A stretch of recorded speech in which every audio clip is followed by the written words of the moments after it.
an effort to make it clear to whoever what it's like when your shadow left standing in the lurch at a church where people say, yeah, my God, that's tough. She stood him up, no point in answering. Here's a wonderfully morose song from Gilbert O'Sullivan from the early 70s. Not a massively difficult song. I mean, the melody is quite complex and the harmonies take a few unexpected twists and turns, which is all lovely. The structure's simple enough, but it's the key of the thing. It's in the most unfriendly key for guitars, G flat or F sharp. So maybe the most obvious thing to do is to put a capo on the first fret and play as if in F. I tried that. I didn't like it very much because I found that the capo didn't really allow me to accommodate my hand down here very easily. The extra bulk meant I was really squeezing my fingers. So I moved the capo up and down, up to about the 5th or 6th fret, just trying different keys. The final solution I've got is to tune the guitar up a semitone. So in fact this is an F. This is a B flat. This is an E flat. That's an A flat. That's a C. And that's another F. So if I play this, it looks like an F, and this is what you would get if you played in standard tuning with a capo on the first fret. So you can do either capo on the first fret in standard tuning or tune it up a semitone. Don't worry about breaking a string, he says. You probably won't if it's just a single fret's worth. You should be fine. Whether your guitar stays in tune or not, that's perhaps a different matter, but that's the solution I'm going with. Before we look at the structure of the song, I'm going to start by just outlining some of the more important chords in this song, so we've at least got those under our fingers before we tackle the verse. Now let's start with this. F major 7. It's a really useful chord shape because it doesn't use any open strings. You can play it any way you like, and in lots of songs if you need a major 7 chord shape, well, that's very versatile. With its bass note on the 6th string, you can play that any way you like. It's basically an A minor with an F in the bass, and I'm going to play it this way. You could use your 1st, 2nd and 3rd fingers to play like a standard fingering for A minor and then just throw your thumb over. I prefer to do it this way. That's kind of more purist jazz if you like, but that's the F major 7. This often happens in this song in conjunction with this. If I take my 3rd finger off the 4th string, I've now got F6. So F major 7 is F with an E in it, which is what that note on the 2nd fret of the 4th string is. Take it off and I've got F6. In a little while from now. That's in fact how the verse kicks off. Another chord that's very useful, and again this is a versatile shape, no open strings, this one. If you've seen my video on Walk On By, for instance, this shape occurs here on the 5th fret, and that's what it's going to do here again. This is A minor 7. 2nd finger on the 5th fret of the bottom string, and then my 3rd finger is across the 5th fret of the 2nd, 3rd and 4th strings, like that. And these are all picked chords. I'm using my thumb and 3 fingers to pick like this, so I'm not having to avoid the strings that I want to avoid if I'm strumming. I don't have any of that problem because I'm just picking the ones I want to pick and target those nicely. In Walk On By, that moves down here to G minor 7. It does here too, A minor 7 and G minor 7. Again, another really versatile kind of jazz style chord shape that you want to get under your fingers. Both of these minor 7 shapes appear in this song with a variation. The 5th of the chord, E, moves down a fret to E flat. So this would be A minor with a flat 5, and I'm going to have to re-finger that. My 1st finger's on the 4th fret of the 2nd string. 2nd finger as before on the bottom string at the 5th fret, and then I've got my 3rd and 4th fingers now on the 5th fret of the 3rd and 4th strings. That's A minor 7 flat 5. That also occurs as G minor 7 flat 5. You'll often hear this chord referred to as half diminished. A minor 7 flat 5 or A half diminished. G minor 7 flat 5. G half diminished, it's exactly the same thing. Anyway, these two shapes in this song often occur with this chord. So A minor 7 flat 5 to D7 flat 9. If you play D7 the standard way like this, I mean this is C7, so D7 like this, and just move your finger up, that 1st finger up to the 4th fret of the 2nd string, that'll do it. I find this easier to have my 1st finger on the 4th fret of the 4th string, and then 2nd finger on the 4th fret of the 2nd string. third and fourth fingers are obvious. Jazz purists would probably have me do it this way, barring, or even like that maybe with the second and third fingers in front of my bar, but I just find this easier. That's D7 flat 9. So that's a really useful little sequence. It's a minor 2-5 if you want to get technical. A minor 7 flat 5, D7 flat 9. And that occurs with G minor 7 flat 5 and then C7 flat 9. That occurs quite a lot in this song. Another chord shape, another half diminished, B minor 7 flat 5. I've got my first finger on the second fret of the fifth string. Second finger is on the second fret of the third string, and then the third and fourth fingers are on the third fret of the fourth and second strings. That's B minor 7 flat 5, or B half diminished. And in the bridge, that occurs as D half diminished, D minor 7 flat 5. Okay, so those are the main chords. There's one other one here, D9. That's quite a nice shape. We get that at the end of the verse and again at the end of the bridge, I think, or at least maybe it's in the outro. First finger's on the fourth fret of the fourth string, second finger on the fifth fret of the fifth string, and then my third and fourth fingers are up on the fifth fret of the third and second strings. So that's pretty much it. There are a few others that we'll pick up along the way, but if you want to just get those shapes, particularly this A minor half diminished, A minor 7 flat 5 to D7 flat 9, and this G minor 7 flat 5 to C7 flat 9, those are going to be the ones that if you're not used to these shapes, they're going to trip you up. Okay, with that said, let's look at the verse. Now, as I say, there are a few other shapes that we'll pick up along the way, but nothing very difficult. We kick off with F major 7 to F6, 2 beats each. Then we're going to go up to our A minor 7 for a bar. Then I've got a C minor, an A minor shape barred at the third fret, before we get A minor 7 flat 5 to D7 flat 9. So, in a little while from now, if I'm not feeling any less sour, I promise myself to treat myself and visit a nearby town. You can hear this is a bit high for me. Okay, that's the first 4 bars done. There's quite a lot of repetition. We'll see most of these shapes again. Climbing to the top, G minor 7. I throw myself off. Now we get G minor 7 flat 5. And in fact, we don't get the C7 or C7 flat 9 after that. It's just G minor 7 flat 5. And now we get a sequence of F chords. I'm going to play a straight F here. You could play F major 7. I'm going to play straight F. And the note on the first fret of the second string is going to climb. First to C sharp and then to D. So we get this. Then we get this. That's an F augmented. Whoops. Then we get this. F6. There's another way of playing F6. We had F6 this way. And now I've got it here.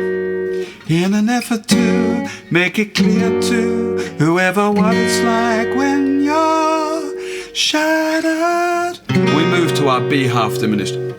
In fact, because I've got the F6 here, my second, third and fourth fingers are in the right position to move straight to this B minor 7 flat 5. I'm going to keep, there's one beat of this, I'm going to keep my little finger on the third fret of the second string and then go to an E7. That's not so tricky. In an effort to make it clear to whoever what it's like when you're shattered. Now, A minor 7 for a bar and A minor 7 flat 5. Standing in the lurch at a church where people singing to D7 flat 9. We're nearly there now. G minor 7. My God, that's tough. She stood him up for a bar. And again, our 2-5. There's no point in us remaining. G minor 7, flat 5 to C7, flat 9. Now we get F major 7 to F6. We might as well go home. 2 beats each. A minor 7. As I did on my own. To D9. And then finally, alone again. And this time, not G minor 7 flat 5, but G minor 7 going to C7 flat 9. Naturally. That's it. Okay, wish me luck. I'm going to sing the whole verse through. As I say, it's a bit high, but if you've watched my videos before, you'll know. I don't care about that. In a little while from now, I'm not feeling any less sour. Promise myself to treat myself, visit a nearby tower, climb into the top, throw myself off, in an effort to make it clear to whoever what it's like when you're shattered, left standing in the lurch at a church where people saying, my God, that's tough, she stood him up, no point in us remaining, might as well go home, residing on my own, alone again, naturally. And you'll notice my picking for this, I'm trying to emulate somewhat what Gilbert Sullivan did on the original. He's got this fairly percussive left hand thing, so I'm just picking with my thumb and the chord at the same time. Trying to be really steady about that. Sometimes I might just pick up a little offbeat in the bass.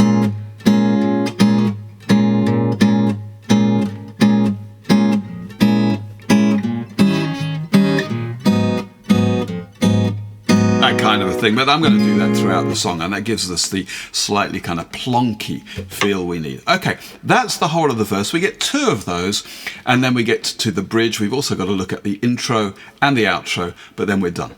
Now, the bridge is a slightly odd section. It's a stroke of genius, really. 6 bars in a completely different key. For us, it's in A flat, and we kick off with an A flat, E-type bar chord barred at the 4th fret. It seems to me that there are more hearts broken in the world. Going to E flat. I'm playing that as an A-type bar chord on the 6th fret. That's probably the best way to do that. You could use separate fingers if you wanted to there. You could also take a straight C shape and move it up 3 frets, just playing the middle strings. Not the most colourful way of playing E flat, but it'll kind of work. You've just got to be careful not to hit the outer strings, because that's going to be horrible. So that's maybe the safest option. Seems to me that there are more hearts broken in the world that can't be mended, left unattended. So we get our G half diminished to C 7 flat 9 and back to A flat. 2 beats of that, and then we go to D minor 7 flat 5. So yet another half diminished shape. This is the one that we saw in the verse for B minor 7 flat 5. Now it's 5 6 5 6 on the middle 4 strings, D half diminished, and that takes us to C, the blessed relief. And in fact it's C major 7, so a straight C chord. I'm just taking the first finger off. That's really the only kind of fairly basic shape in the whole song. C major 7, a whole bar of that, time to relax maybe, and then G minor 7 to C7. And you could probably play C7 flat 9 there, but C7 sets us up for the next verse. So let me see if I can play all of that. Seems to me that there are more hearts broken in the world that can't be mended, left unattended. What do we do? What do we do? Looking back over years, and we're into the 3rd and final verse. Let's look at the intro briefly. There are no new chords, but actually we might play them slightly differently. There's a melody over the F chord at the beginning, and we could just play F major 7 to F6. But if I play the F major 7 chord and hit the top string, and then move to this F6 that we saw in the verse, we get that melody kind of at the top. Open top string and then 3rd fret of the 2nd string. And in the A minor 7 that follows, you can hear that on the piano. I mean, take this with a pinch of salt, but E. If you play that, so I'm now playing the same shape but with my first finger on the 3rd fret. That's an A minor 11 or something. So it's like the A half diminished, but my first finger's now down on the 3rd fret, then I can hit that. La, la, la, la. Back to the A minor 7 for the 4th beat, and making sure that the 3rd string is my top note. I mean, this might all seem like a bit of a waste of time. You could just play the standard chord shapes, but if you just wanted to get that melody that he plays in the piano at the very beginning,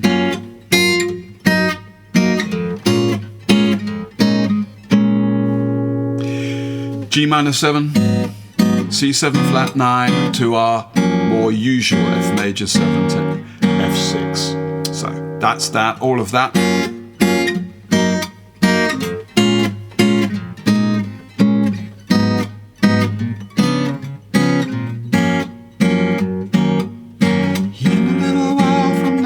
Okay, the only thing to look at now is the outro, and then we're done. The outro is simple enough. It's just a little tag at the end of the final verse. But before we look at that, let's just outline the structure of the song. We've got an intro, which we've just looked at, 4 bars. Verse, 16 bars. Another verse, identical, 16 bars. Then we've got our key change to the bridge for 6 bars. Then we got 2 more verses, effectively. And the first of these is instrumental. On the original, the melody's played on the guitar. I might do that. And then we get the final set of lyrics, the 3rd verse, if you like, and that goes into the outro, and then the song ends. So the ending is this. I'll play you the end of the final verse. When she passed away, I cried and cried all day, alone again. Now you want to go to F, don't you, normally? Alone again, naturally.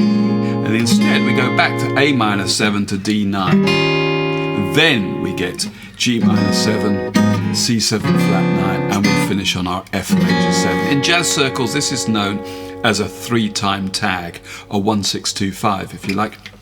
Anyway, I'll play that for you, see if I can get through that, just from the last few bars of the verse.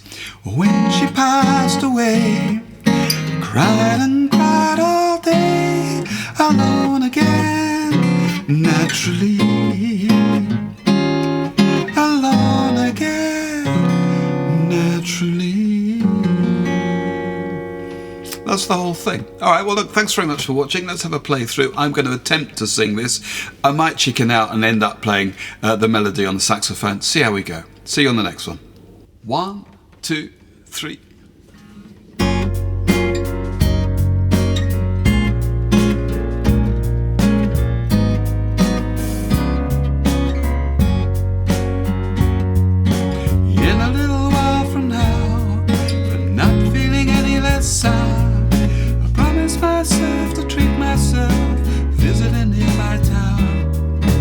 Climbing to the top, I throw myself off in an effort to make it clear to whoever what it's like when your shadow standing in the lurch at a church where people saying, my God, that's tough. She stood him up, no point in us remaining. May as well go home, 'cause I did on my own, alone again.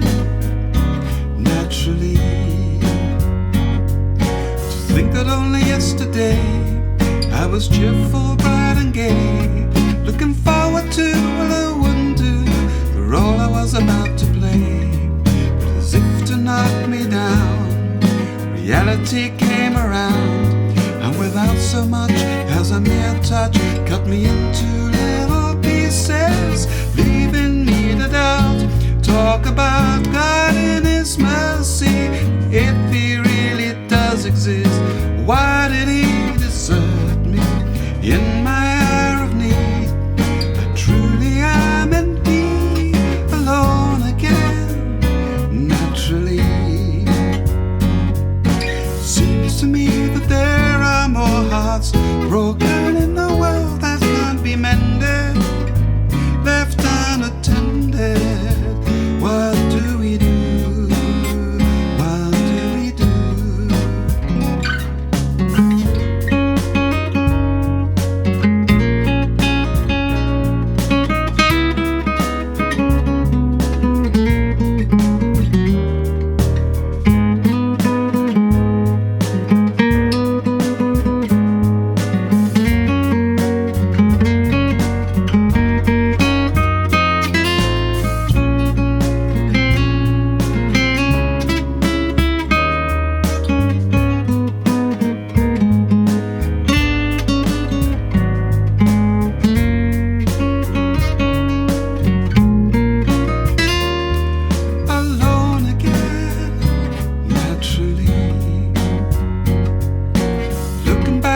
the years, whatever else that appears. I remember I cried when my father died, never wishing to hide the tears.